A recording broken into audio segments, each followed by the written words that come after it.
मैं दुख के साथ कहूंगा आप बहसीते कौम एज ए कंट्री कहलवाने के हकदार नहीं है। आपकी आइडेंटिटी क्या है? ये रोमान पढ़िएगा लुइस कैरल का एलिस इन वंडरलैंड। अब उसके अंदर क्या होता है कि चेशायर कैट से एलिस कहती है कि मुझे यहाँ से बाहर निकलने का, वंडरलैंड से बाहर निकलने का रास्ता बता सकते हो? तो चेशायर कैट पूछती है आपने जाना कहाँ है?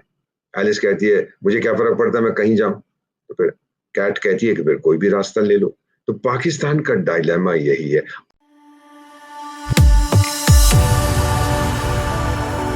जय हिंद दोस्तों, मेरे चैनल मोदी देश में आपका स्वागत है। दोस्तों इस वीडियो को लाइक शेयर और मेरे चैनल को सब्सक्राइब करना मत भूलिएगा।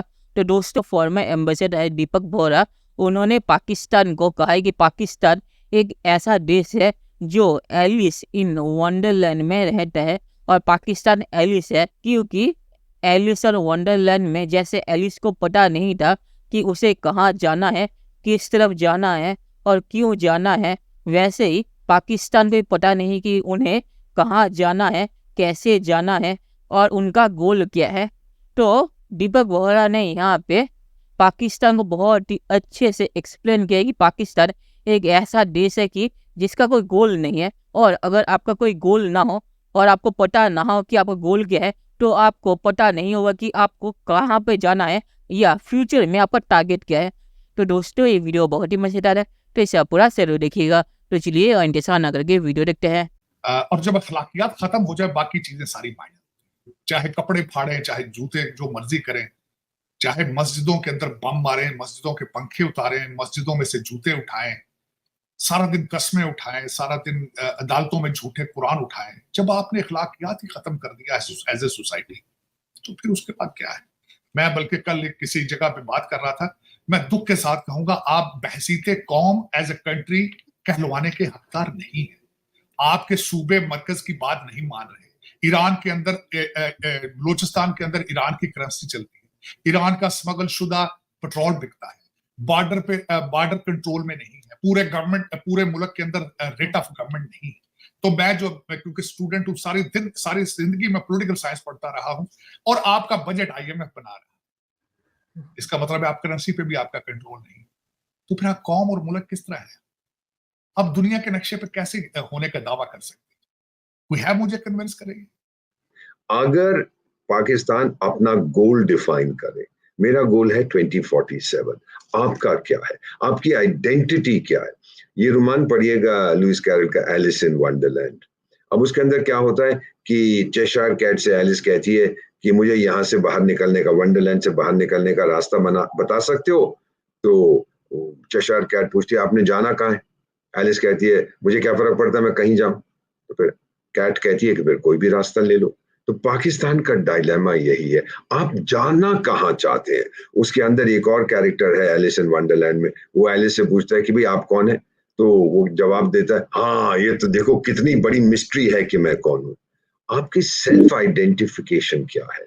कौन है आप टर्किश हैं, आप अरब्स हैं, आप इंडियंस हैं? अगर एक बार आप इसका फैसला कर लें, ये हमारी आइडेंटिटी है, ये हमारा लक्ष्य है, फिर आप देखेंगे किस तरह से दरवाजे खुलते जाते हैं। देखें, जब आप पॉलिटिकल साइंस पढ़ते हैं, एक सोसाइटी के अंदर करेंसी, तालीम, एजुकेशन पॉलिसी, एक आर्मी का सिंगल यूनिफॉर्म होना, रेट ऑफ गवर्नमेंट होना, बॉर्डर पे कंट्रोल होना, इस चीज से रियासत बनती है। रियासत किस तरह है बताएं मुझे आप।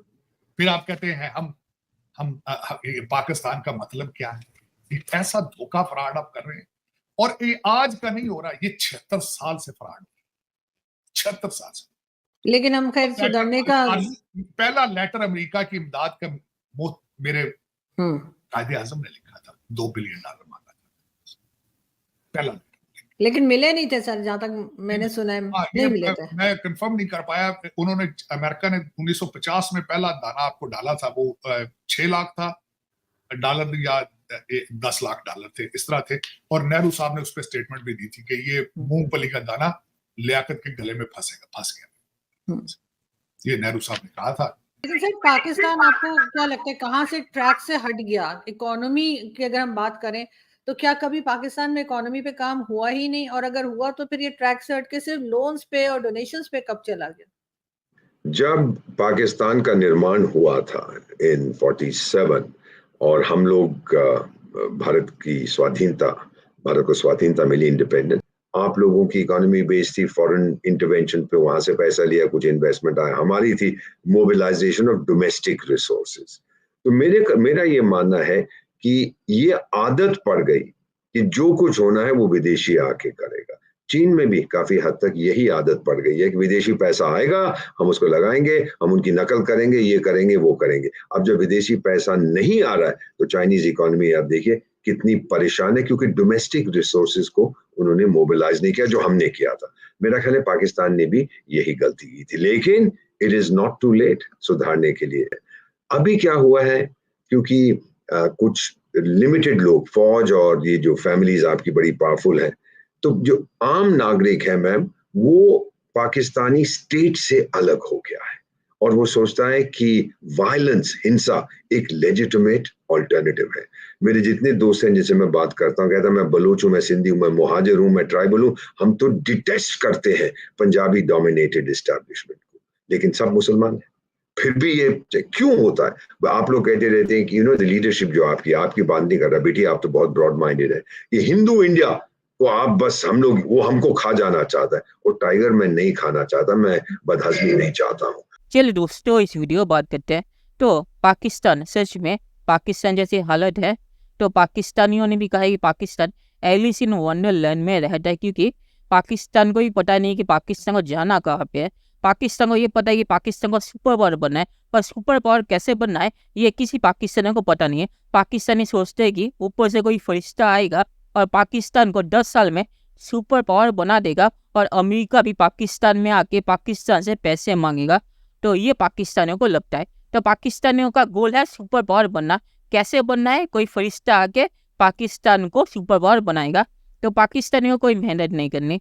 तो दीपक बोहरा ने सही कहा कि पाकिस्तानी सच में एक फिक्शनल दुनिया में रहते हैं और वो सच्चाई में नहीं रहते, और पाकिस्तानियों को मेहनत करने की कोई ज़रूरत नहीं है। ये उन्हें लगता है कि पाकिस्तान तो बना ही सुपर पावर बनने के लिए है, तो पाकिस्तान एक ना एक दिन सुपर पावर बन जाएगा और भारत पाकिस्तान से भीख मांगेगा बातचीत करने के लिए या ट्रेड करने के लिए। तो ये पाकिस्तानियों को लगता है।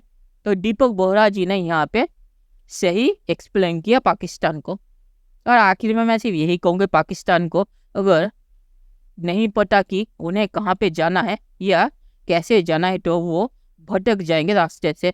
और पाकिस्तान के साथ अगर आप पाकिस्तान का इतिहास देखें, यही हुआ है। तो दीपक बोहरा ने यहाँ पे पाकिस्तान को बहुत ही अच्छे से एक्सप्लेन किया है कि पाकिस्तान असल में चीज़ है क्या। तो चलिए देखते हैं कि फ्यूचर में क्या होता है। दोस्तों, ये वीडियो देखने के लिए बहुत शुक्रिया, और हमारे चैनल सब्सक्राइब करना मत भूलिएगा। Thank you very much.